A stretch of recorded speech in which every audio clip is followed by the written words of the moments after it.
Hello everyone.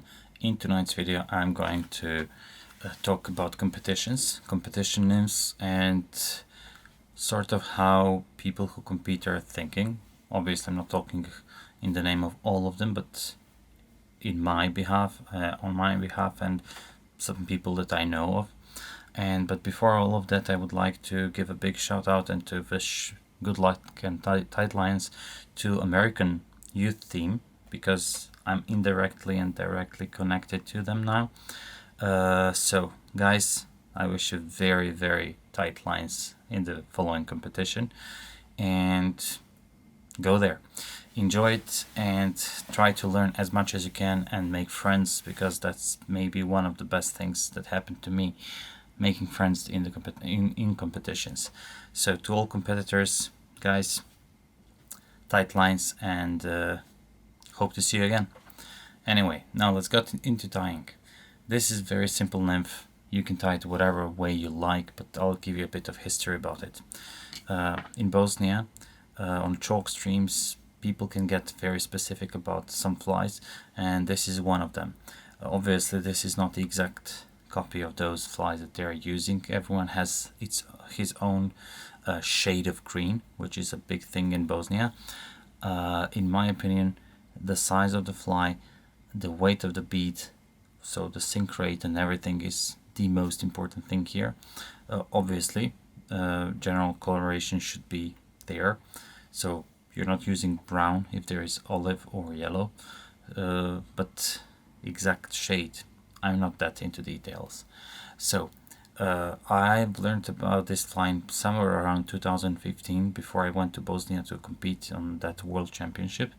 And Devin Olsen, he made this fly famous. He made his Pliva Perdigon. That's a little bit different than this one, but it's all variation of the same fly that people are using over there.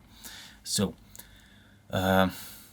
it imitates mayfly nymphs, obviously Batis nymphs, and it's important to know that those nymphs can swim, so they can move through water column. That is important about later when I will talk about presentation.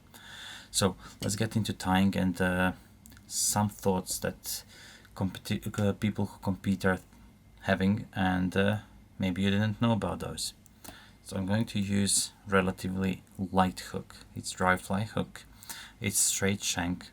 You can use jig, of course. It's not set in stone, but a light wire is here to allow easier penetration into fish's jaw. And easier penetration means more hookups. In competitions, it's all about how many fish you net. That's it, numbers. But to be able to do that, you need to know and follow certain rules. So I'm using light wire hook. I'm using 3mm bead, and the size of the hook is 14.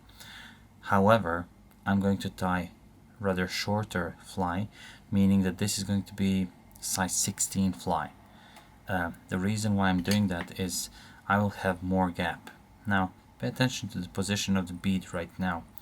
It's slotted tungsten, it's not classic, and as you can see, if I push it like this, it will close the gap a little bit more, but if I leave it like this, it will open the gap a little bit more. So the central weight is going to be here.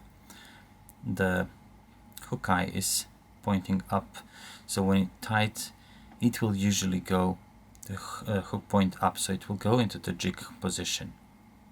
Consider that. Now let's get into tying, direct tying. So for the thread, usually I use UTC olive or some micro flosses in green, so olive green. You can use some body quills. Those are also very, very nice materials. For the ribbing, you should use something lighter, cream, yellow, whatever you like, but pay attention that it's very, very easy for those materials to blend in with the color that's below them. So test before you tie a bunch of flies and varnish them. Make one fly as a test. Now I will go and I will start with a thread that's reverse jam hitch here, right? So my near side, I go from behind and make one turn around the hook shank. Now don't go all over the bend. Now 1, 2, 3 with a flat thread.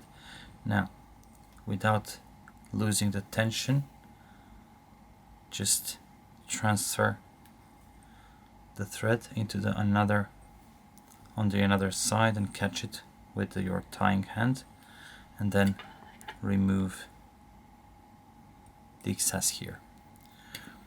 Now at this point I will go all the way to the bead with flat thread again, as you can see, and I will use just a little bit of wire, lead wire.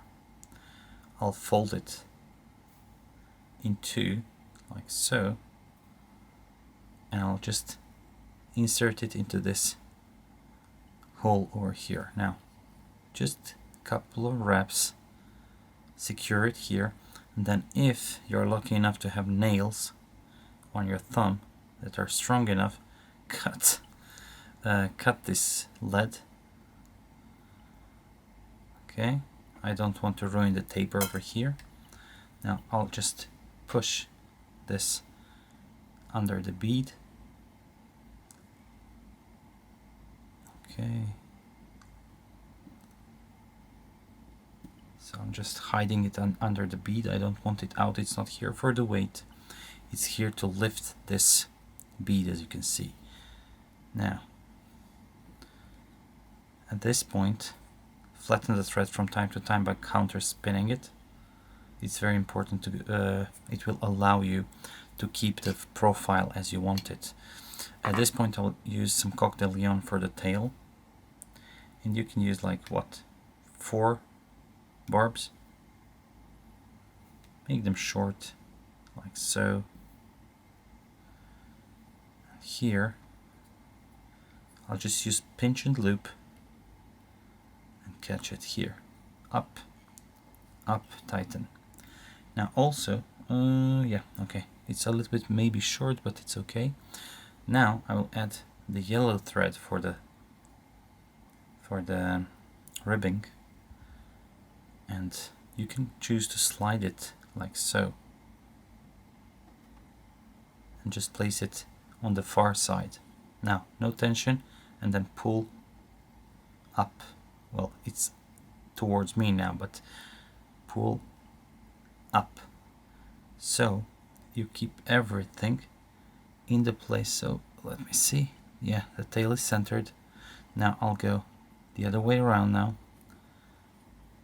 go use flat thread. If it starts cording, flatten it again, and then up and up. And as you can see, by flattening the thread, you have full thread control over here, which is very important to get proper taper. Obviously it's not going to catch you more fish if you have proper taper, but your fly is going to look much nicer, and nicer fly is something that you will reach and take from your box more readily than something that's pretty ugly and you don't want to look at it. So just build up the taper as you want it. With flat thread, I'm just trying to, yeah, okay, and that's it. I have nice taper over here. Now in clockwise direction, spin and cord this thread very, very nicely and firmly. So you will make this rope. Now make those ribs. Flat thread allows you to have those ribs placed in equal spaces, which is again not important for fishing, but for visual effect it's, I would say, important. Now look at this, 1 or 2 are more than enough to lock everything here, because you're going to use varnish later, so it's not important to put too many wraps. At this point I would like to finish off with this thread. Now I'm just checking. Now, as I was saying, the flat thread allows you to have those even spacings between ribs, because if you have those bumps, the rib can just like slide down that bump. 1, 2, you don't need more than that. I'm gonna tighten it, and then I'm just gonna cut it as close as I can. Okay. Now at this point I want to change the thread, and I'll change it into the orange one to get a hotspot. So when I have started in with this and secured it enough, I'll just cut it, and I'll proceed a little bit more to the back, because okay, wait, it's very useful if you're using flat thread, but this Vivus thread doesn't get flat enough, so it's a little bit more tricky to work with. So then again, that's why the thread control is super important.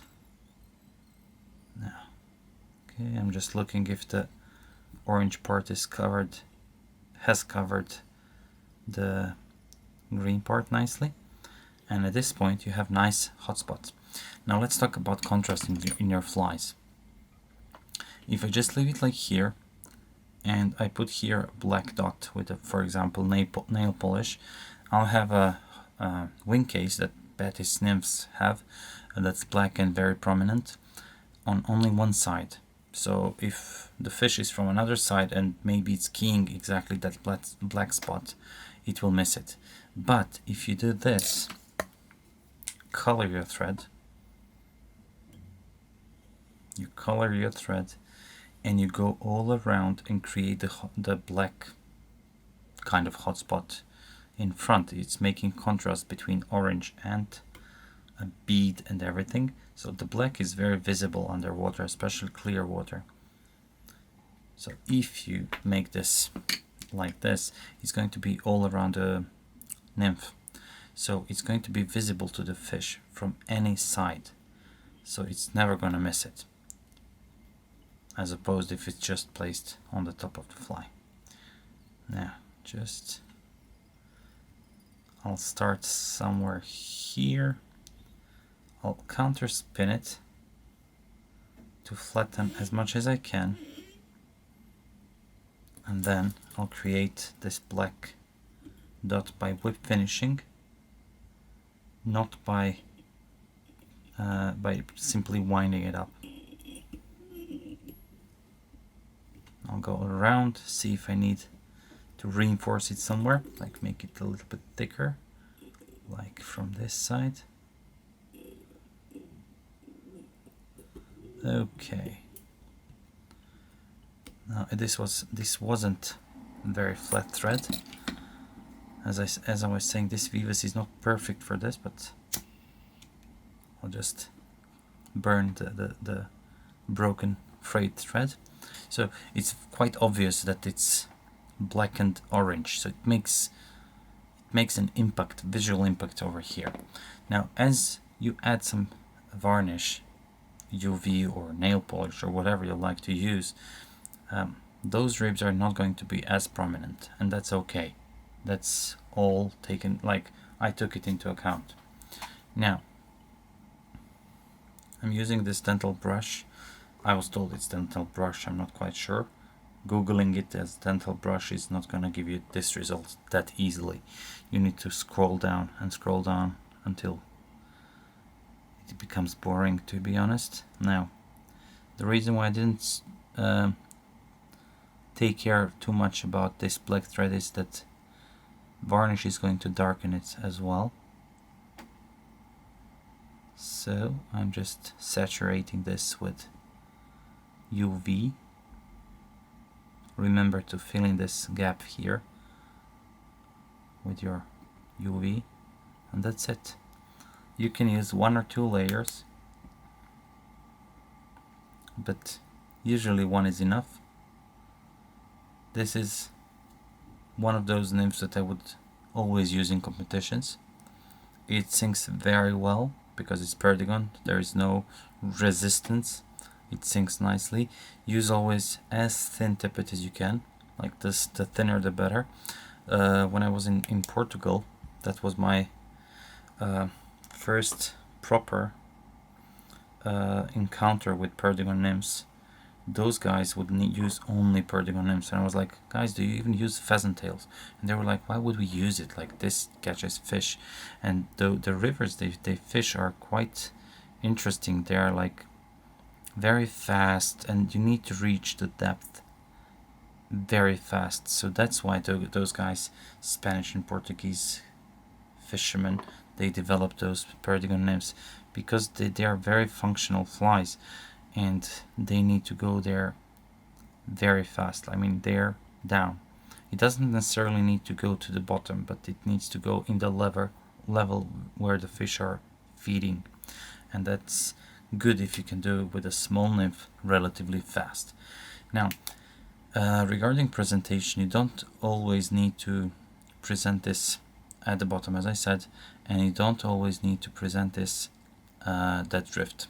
As I said, Betis is one of those nymphs that can swim, so applying some jigging motion to your flies, but if you do jigging motion with your wrist, like 5 centimeters, the tip of your rod is going to do like what, 15, 20, 30 centimeters. So pay attention to how much your rod tip is actually moving, because that's more important than what your wrist is doing. So just slightly jig it, imitate that twitching motion when the fly is twitching through the water, and you'll get some strikes for sure. So this would be it. Quite simple fly. I of course made the video long as usual, so sorry for that. And for all of you who stayed here through all the video, thank you very much for your attention. Thank you all for your attention, even if you haven't been, if you were skipping through the video, that's okay. I do that all the time. So guys, that would be it. Thank you very much for watching this video. If you liked it, please give it a like, subscribe, and see you next time. And one more time, good luck and tight lines to USA Youth Theme.